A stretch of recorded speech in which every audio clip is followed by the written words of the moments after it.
Langsung. Sini Kompas TV, Pak mau menyambung lagi dari teman tim Iwan. Putusan tidak ada presidensial threshold kan, tapi kalau kita ingat kader NU banyak juga yang berkontribusi di partai politik. Mungkin ini membuka kesempatan buat NU mendorong juga kadernya. Atau yang kedua Pak, posisi arti kan juga rilis nama-nama 5 tokoh di tahun 2024. Salah satunya ada mantan presiden kita.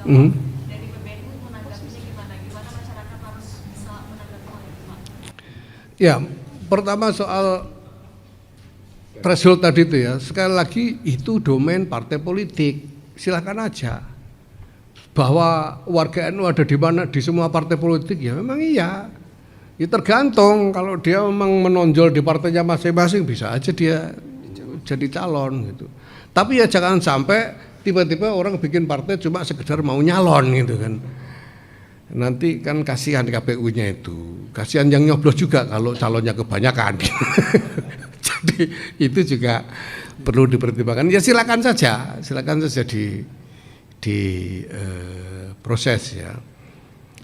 Hal ini oleh lembaga-lembaga yang memang berwenang untuk itu, punya otoritas untuk itu, yaitu lembaga-lembaga politik, mulai dari partai politik ke DPR, MPR dan pemerintah, ya silakan saja.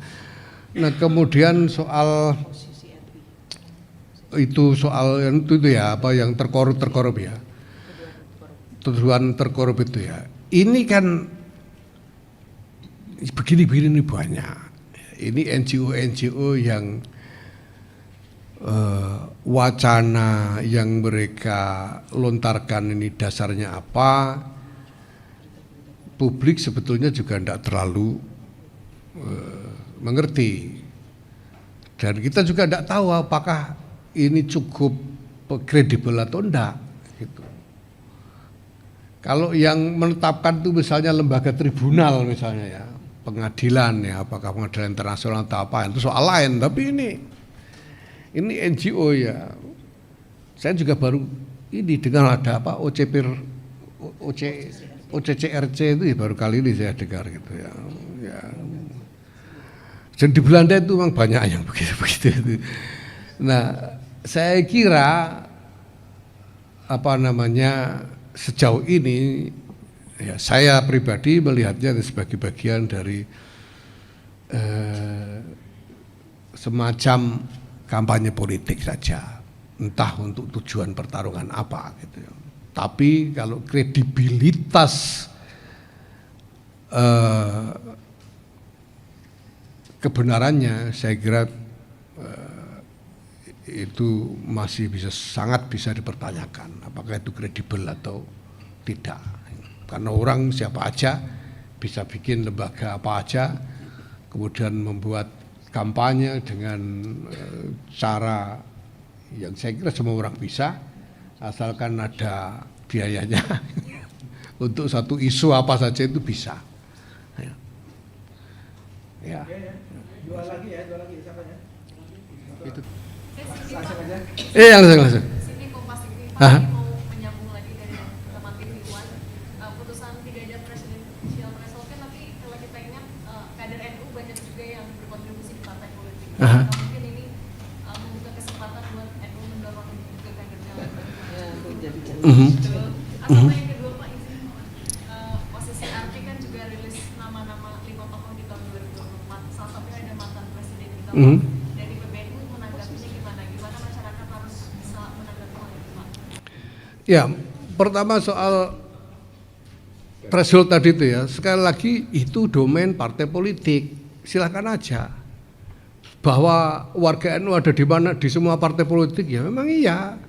Ya tergantung, kalau dia memang menonjol di partainya masing-masing bisa aja dia jadi calon gitu. Tapi ya jangan sampai tiba-tiba orang bikin partai cuma sekedar mau nyalon gitu kan. Nanti kan kasihan KPU-nya itu, kasihan yang nyoblos juga kalau calonnya kebanyakan. Jadi itu juga perlu dipertimbangkan. Ya silakan saja di proses ya. Hal ini oleh lembaga-lembaga yang memang berwenang untuk itu, punya otoritas untuk itu, yaitu lembaga-lembaga politik, mulai dari partai politik ke DPR, MPR, dan pemerintah, ya silahkan saja. Nah kemudian soal itu ya, apa yang terkorup ya, tuduhan terkorup itu ya, ini kan begini banyak. Ini NGO yang wacana yang mereka lontarkan ini dasarnya apa, publik sebetulnya juga tidak terlalu mengerti, dan kita juga tidak tahu apakah ini cukup kredibel atau enggak gitu.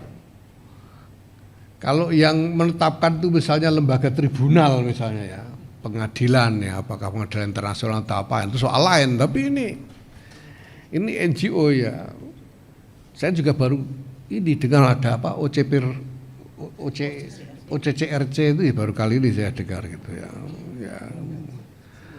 Dan di Belanda itu memang banyak yang begitu. Nah, saya kira sejauh ini ya, saya pribadi melihatnya sebagai bagian dari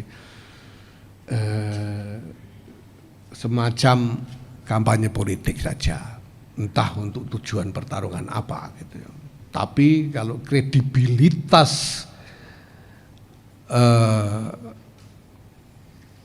kebenarannya, saya kira